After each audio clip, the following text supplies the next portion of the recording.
विद्यार्थियों, नवोदय विद्यालय प्रवेश परीक्षा कक्षा 6 के गणित के पाठ्यक्रम में आज इस वीडियो में अपन अध्ययन करेंगे संख्या पद्धति, नंबर सिस्टम, संख्या एवं संख्या पद्धति के बारे में अध्ययन करेंगे।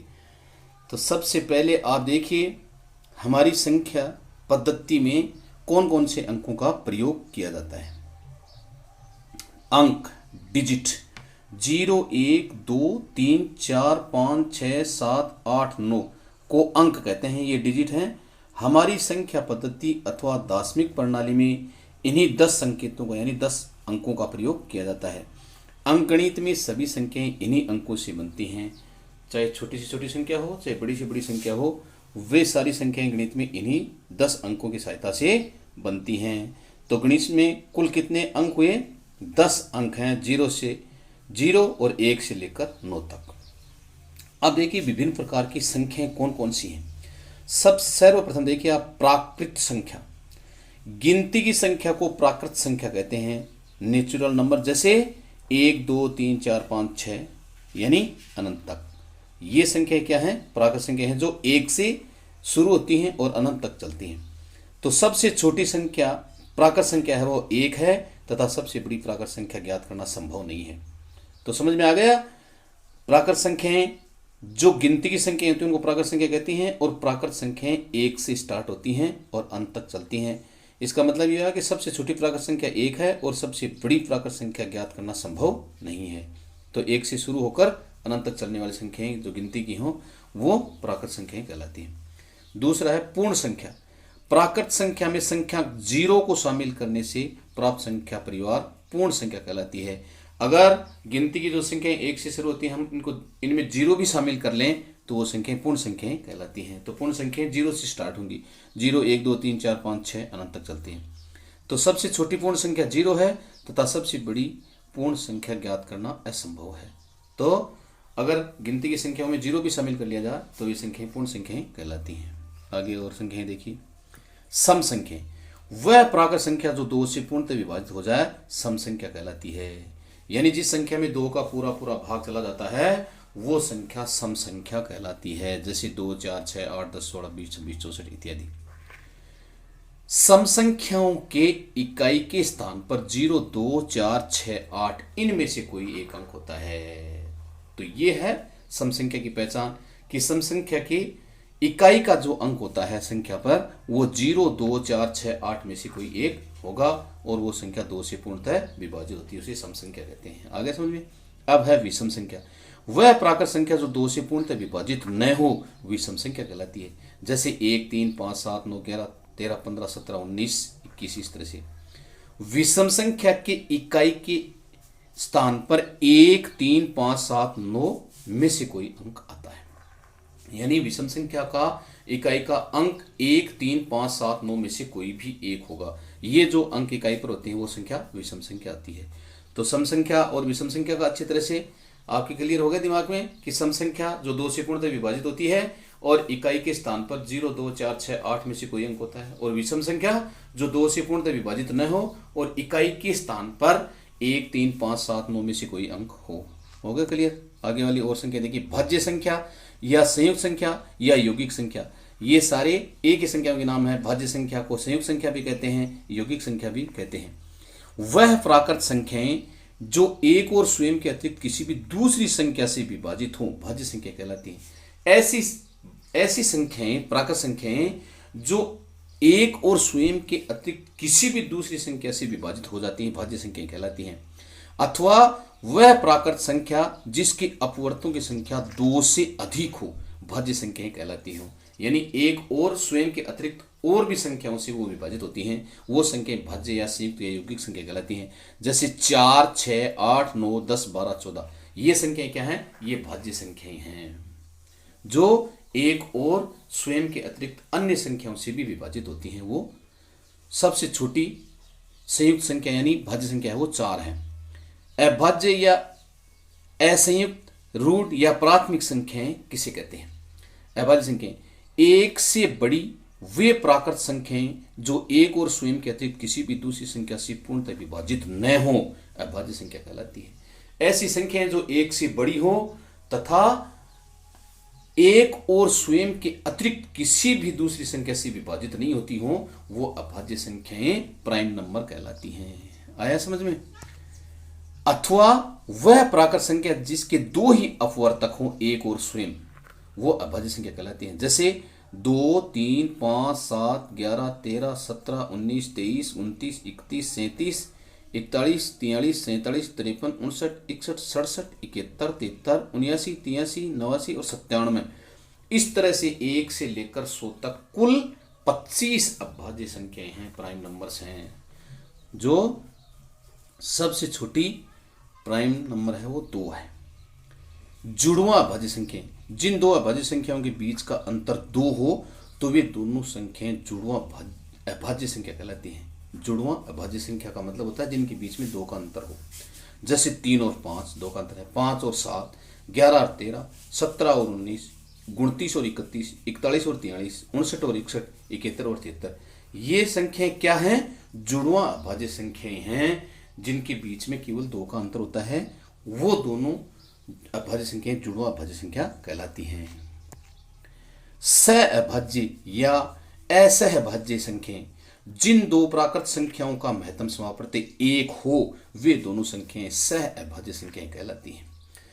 यानी कोई भी दो प्राकृत संख्याएं जिनका महत्तम यानी महत्तम समापवर्ती 1 हो, वे संख्याएं सहअभाज्य संख्या कहलाती है। जैसे 4 और 5, 5 और 7, 4 और 8, 12 और 13, 1 और 5, इन सब का महत्तम 1 है। अतः वे संख्याएं दो प्राकृत कोई भी संख्याएं जिनका महत्तम 1 हो, वे संख्याएं सहअभाज्य संख्याएं कहलाती हैं। यहां ध्यान देने योग्य बातें क्या हैं? प्रत्येक जुड़वा अभाज्य सहअभाज्य होंगी, लेकिन प्रत्येक सहअभाज्य जुड़वा अभाज्य नहीं होंगी, क्योंकि जुड़वा अभाज्य के बीच में तो केवल 2 का अंतर ही होता है, 2 अभाज्य संख्याओं। और 2 क्रमागत प्राकृत संख्याएं सहअभाज्य होती हैं। कोई भी लगातार कोई भी 2 प्राकृत संख्याएं हैं वो सहअभाज्य होंगी, क्योंकि उनका महत्तम 1 होगा। संपूर्ण संख्या वह प्राकृत संख्या जिसके सभी अपवर्तकों का योग संख्या मान से दुगुना हो, संपूर्ण संख्या कहलाती है। इसका क्या अर्थ समझे आप? कोई भी संख्या है, उसके अपवर्तकों का अपन योग ज्ञात करते हैं तो वो संख्या से दुगुने हों तो वो संख्या संपूर्ण संख्या कहलाती है। 1 से 100 के बीच में केवल 2 ही संख्याएं संपूर्ण संख्या हैं, 6 और 28। अब देखिए 6 के अपवर्तों का योग देखिए, 6 के अपवर्तक हैं 1, 2, 3, 6, इनका योग है 6, 3, 9, 2, 11, 1, 12। अब ये संख्या है 6 और इसके अपवर्तकों का योग है इसका दुगुना 12, तो ये संख्या क्या है? संपूर्ण संख्या है। इसी तरह से 28 के अपवर्तकों का योग देखिए, 28 के अपवर्तक हैं 1, 2, 4, 7, 14, 28 और इनका योग हुआ 56, तो ये संख्या 28 और इसके अपवर्तकों का योग इससे दुगुना है 56। तो वे संख्याएं जिनके सभी अपवर्तकों का योग संख्या के मान से दुगुना हो, वे संख्याएं संपूर्ण संख्या कहलाती हैं। और 1 और 100 के बीच में केवल 2 ही संख्याएं संपूर्ण है, 6 और 28, जिनके अपवर्तकों का योग संख्या मान से दुगुना होता है। परिमेय संख्या वह संख्याएं जो p/q के रूप में हो या p/q के रूप में व्यक्त की जा सके, जहां q बराबर 0 नहीं हो तथा p और q दोनों पूर्णांक संख्या हो, जैसे 6/7, 4/9, 11/7 आदि संख्याएं, ये संख्याएं परिमेय संख्याएं कहलाती हैं। पूर्ववर्ती संख्याएं क्या होती हैं? किसी संख्या से 1 घटाने पर जो संख्या प्राप्त होती है वह दी गई संख्या की पूर्ववर्ती संख्या होती है। अब जैसे मान लो कोई भी संख्या है, आप उसमें से 1 घटाते तो उसकी पूर्ववर्ती संख्या प्राप्त हो जाती है। जैसे 16 है तो 16 की पूर्ववर्ती संख्या 16 - 1 बराबर 15 होगी। 28 की पूर्ववर्ती संख्या 28 - 1 बराबर 27, यानी ठीक पहले वाली संख्या दी गई संख्या की पूर्ववर्ती यानी प्रीफिक्स नंबर कहलाती है। उत्तरवर्ती संख्या सफिक्स नंबर, किसी संख्या में 1 जोड़ने पर प्राप्त संख्या दी गई संख्या की उत्तरवर्ती संख्या होती है। जैसे 14 है, अब 14 की उत्तरवर्ती संख्या उसमें 1 जोड़ने पर प्राप्त होगी जो कि 15 है, यानी दी गई संख्या में 1 जोड़ने पर उसकी उत्तरवर्ती संख्या प्राप्त हो जाती है। आया समझ में? अब हम पढ़ेंगे संख्याओं के स्थानीय मान और अंकित मान या जातीय मान के बारे में। स्थानीय मान देखिए, प्लेस वैल्यू क्या होता है? किसी संख्या में कोई अंक किस स्थान पर अंकित है तथा उस स्थान पर उस अंक का जो मान होता है वह स्थानीय मान कहलाता है। यानी कोई संख्या दी गई है और उस संख्या में कोई अंक कौन से स्थान पर, यानी वो इकाई, दहाई, सैकड़ा, हजार, 10,000, लाख, 10 लाख, करोड़, 10 करोड़ में से कौन से स्थान पर है और वहां पर उस अंक का मान कितना है, वो स्थानीय मान कहलाता है। जैसे संख्या 8753 में अंक 7 का स्थानीय मान, अब यहां देखिए अंक 7 है वो सैकड़े के स्थान पर है, तो यहां पर इसका मान 7 गुणा 100 बराबर 700, तो 7 का स्थानीय मान बराबर 700। तो ये अंक कौन से स्थान पर था, सैकड़े पर, और यहां पर इसका मान कितना है, 700, तो ये इसका 7 का स्थानीय मान है। अंक 5 दहाई पर अंकित है तथा यहां पर इसका मान 5 गुणा 10, एक दहाई का मान 10 होता है, तो 5 दहाई का मान हो गया 50, अतः 5 का स्थानीय मान हो गया 50। इस तरह से हम संख्याओं के स्थानीय मान कहते हैं, यानी कोई संख्या में कोई अंक किस स्थान पर स्थित है और उस स्थान पर उस अंक का मान कितना है, वो उस अंक का स्थानीय मान, प्लेस वैल्यू कहलाता है। अब देखिए जातीय मान या अंकित मान। अंकित मान या जातीय मान, फेस वैल्यू, किसी संख्या में किसी भी अंक का जातीय मान जितना अंकित होता है उतना ही होता है। कोई भी संख्या है और उस संख्या में कोई भी अंक किसी भी स्थान पर अंकित है, तो जितना वहां पर अंकित किया हुआ है उतना ही उसका अंकित मान या जातीय मान होता है, चाहे वह किसी भी स्थान पर अंकित क्यों ना हो। जैसे संख्या 8473 में अंक 8 का स्थानीय मान 8, 4 का स्थानीय मान 4 का अंकित मान 4 और 7 का अंकित मान 7 और 3 का अंकित मान 3 होगा।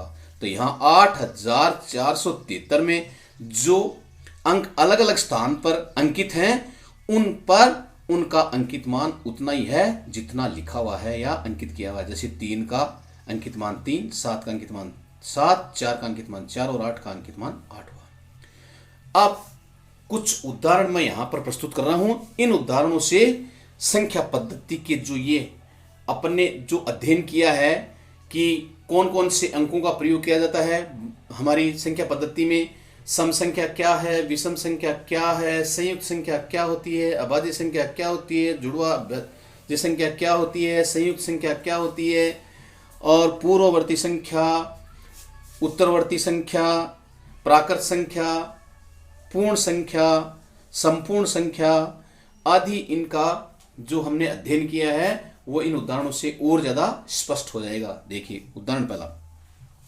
हमारी संख्या पद्धति अथवा दार्शनिक प्रणाली में कुल कितने अंक हैं, तो इसका हल है हमारी संख्या पद्धति में कुल 10 अंक हैं, 0 और उसके बाद में 1 से लेकर 9 तक, 1 2 3 4 5 6 7 8 9, तो कुल कितने अंकों का प्रयोग किया जाता है, 10 अंकों का प्रयोग किया जाता है। अब दूसरा उदाहरण देखिए, 1 से 7 तक कितनी अभाज्य संख्या हैं, 1 से 7 तक कुल 4 अभाज्य संख्या हैं, 2 3 5 7, क्योंकि अब 7 तक पूछता है तो 7 इसमें शामिल है, अतः 2 3 5 7 कुल 1 से 7 तक अभाज्य संख्या कितनी हुई, 4 हुई। अब इसी तरह से ये दूसरा क्वेश्चन उदाहरण नंबर 3 में देखिए, 1 और 7 के बीच कितनी अभाज्य संख्या हैं, तो 1 और 7 के बीच में तो 2 3 5 3 ही है। तो इस देखिए ये प्रश्न, इन दोनों प्रश्नों में क्या भिन्नता है, एक प्रश्न पूछ रहा है 1 से 7 तक कुल कितनी अभाज्य संख्या हैं, तब तो हुई उत्तर 4, और 1 और 7 के बीच में 2 3 5 तब अभाज्य संख्या हुई 3। तो इनको अच्छी तरह से पढ़ना चाहिए। अब देखिए 1 से 7 तक तो 7 उसमें शामिल होता है, तब अभाज्य संख्याओं की संख्या होती है 4, और 1 और 7 के बीच में अभाज्य संख्याओं की संख्या पूछता है तब होगी 2 3 5 3 अभाज्य संख्या हैं। उदाहरण नंबर 4 देखिए, निम्न में से सम संख्या छांटो। अब हमें इनका इकाई का अंक देखते ही पता चल जाता है कि कौन कौन सी इनमें से सम संख्याएं हैं। अगर इकाई का अंक 0 2 4 6 8 में से कोई हो तो वो संख्या सम होगी। अब देखिए 24 का इकाई का अंक 4 है तो ये सम है, 31 ये नहीं है, 42 में इकाई का अंक 2 है तो ये है, 50 में इकाई का अंक 0 है तो ये सम है, 47 नहीं है, 58 में इकाई का अंक 8 है तो ये सम है, 79 में 9 है इकाई का अंक तो ये नहीं है, 336 में इकाई का अंक 6 है तो ये सम है, 953 में इकाई का अंक 3 है ये नहीं है, और 445 में 5 है इसलिए ये सम नहीं है। तो सम संख्या इनमें से कौन कौन सी हुई, 24 42 50 58 और 336 इनमें सम संख्या हुई। अब उदाहरण नंबर 5, निम्न में से विषम संख्या छांटो। अब देखिए 603 802 447 134 345 468 349 661 और 858 में से कौन कौन सी संख्याएं अभाज्य ये विषम संख्याएं हैं। तो आप जिन संख्याओं का इकाई का अंक 1 3 5 7 9 में से जो होगा वो संख्या विषम संख्या होंगी। तो 603 इसका इकाई अंक 3 है, ये विषम है। 802 ये नहीं है। 447 में इकाई अंक 7 है, ये विषम है। 134 इसमें इकाई अंक 4 है, ये नहीं है। 345 में इकाई अंक 5 है, ये विषम है। 468 में 8 है, ये नहीं है। 349 में इकाई अंक 9 है, इसलिए ये विषम संख्या है। 661 में इकाई अंक 1 है, इसलिए ये विषम संख्या है। और 858 में इकाई अंक 8 है, इसलिए ये नहीं है।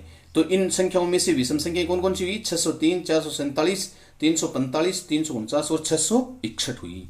अगला उदाहरण देखिए, उदाहरण नंबर 6। संख्या 3752 में अंक 3 के स्थानीय मान व अंकित मान में अंतर ज्ञात करो। अब इस संख्या में 3 का स्थानीय मान तो है 3000 और इस संख्या में अंकित मान है 3 का 3। इन दोनों का अंतर हम 3000 में से 3 घटाकर ज्ञात करेंगे तो 2997 प्राप्त होगा, जो कि संख्या 3752 में अंक 3 के स्थानीय मान और अंकित मान का अंतर है 2997 उत्तर। अगला उदाहरण देखिए, उदाहरण नंबर 7। संख्या 7374 में आए 2 7 के स्थानीय मानों का अंतर ज्ञात करो। यहां देखिए 7374 संख्या में एक 7 तो आया 1000 के स्थान पर और एक 7 आया है दहाई के स्थान पर। तो 1000 के स्थान पर जो 7 का अंक है उसका स्थानीय मान तो हो गया 7000 और दहाई के स्थान पर जो 7 का अंक है उसका स्थानीय मान हो गया 70। तो 7000 में से हम 70 लेस कर देंगे तो हमारा उत्तर क्या होगा? इन दोनों का अंतर 6930। इन दोनों संख्याओं का अंतर हो गया, इनके दोनों 7 के स्थानीय मानों का अंतर 6930 प्राप्त हुआ। अगला उदाहरण देखिए, 69,358 में सबसे अधिक स्थानीय मान कौन से अंक का है? अब इस संख्या में देखिए ये 6 है वो 10,000 पे है, 9,000 पे है, 3 सैकड़े पे है, 5 दहाई पे है, 8 इकाई पे है। तो ये पूछता है कि कौन से अंक का स्थानीय मान सबसे अधिक है। तो यहां पर जो 10,000 वाला अंक 6 है उसका स्थानीय मान सबसे अधिक होगा। तो यहां उत्तर होगा 6 का स्थानीय मान सबसे अधिक होगा। अंक 6 का स्थानीय मान सबसे अधिक होगा जो कि 60,000 है, क्योंकि अंक 6 है वो 10,000 के स्थान पर स्थित है। अगला उदाहरण देखिए, 5 अंकों की बड़ी से बड़ी तथा छोटी से छोटी संख्या का अंतर ज्ञात करो। अब देखिए 5 अंकों की बड़ी से बड़ी संख्या होती है 99,999, यानी जितने अंकों की बड़ी संख्या उतने ही 9 अंक आते हैं। जैसे यहां 4 9 के आ गए। और सबसे छोटी संख्या ज्ञात करनी है तो पहला बाईं ओर से अंक 1 होगा और बाकी के 0 आएंगे तो 4 0 लगेंगे। तो 99,999 तो 5 अंकों की सबसे बड़ी संख्या हुई और 5 अंकों की छोटी छोटी संख्या हुई 10,000 और इन दोनों का अंतर हो गया 89,999। आंसर हो गया। अब मैं उम्मीद करता हूं कि आपको संख्या पद्धति से संबंधित जितनी भी संख्याओं के बारे में मैंने बताया, जैसे सम संख्या, विषम संख्या, अभाज्य संख्या, संयुक्त संख्या, पूर्ववर्ती संख्या, उत्तरवर्ती संख्या, जितनी भी संख्याओं के बारे में मैंने आपको बताया वो अच्छी तरह से आपकी समझ में आ गया होगा, क्लियर हो गया होगा। अब मैं आपको कुछ अभ्यास के लिए प्रश्न दे रहा हूं यहाँ, इनके उत्तर आप कमेंट बॉक्स में अवश्य लिखेंगे ताकि पता चले कि आपके समझ में अच्छी तरह से आ रहा है वीडियो में डाला गया लेसन। अब पहला प्रश्न देखिए, वह संख्या बताओ जो सम व अभाज्य दोनों हो। अब इनमें 4 6 8 2 में से आपको बताना है कि इनमें से सम और अभाज्य दोनों कौन सी ऐसी संख्या है जो सम और अभाज्य दोनों है। 10 और 20 के बीच कुल कितनी ऋण संख्या है? 10 और 20 के बीच में आपको काउंट करके बताना है, गिण के कि कितनी अभाज्य संख्या हैं। 2 है, 3 है, 4 है, 5 है। प्रश्न नंबर 3, संख्या 40,756 में किस अंक का स्थानीय मान सबसे अधिक है? इनमें 6 का है, 5 का है, 7 का है, 0 या 4 का, कौन से अंक का स्थानीय मान सबसे अधिक है वो आपको बताना है। प्रश्न नंबर 4, संख्या 8,384 में आए 2 8 के स्थानीय मानों का अंतर क्या होगा? यहां पर 2 8 है, एक तो 1000 के स्थान पर, एक दहाई के स्थान पर। इन दोनों 8 के स्थानीय मानों का आपको अंतर ज्ञात करके बताना है। सबसे छोटी संयुक्त संख्या कौन सी है? अब 2 6 9 4 में से सबसे छोटी संयुक्त संख्या बतानी है आपको कौन सी है।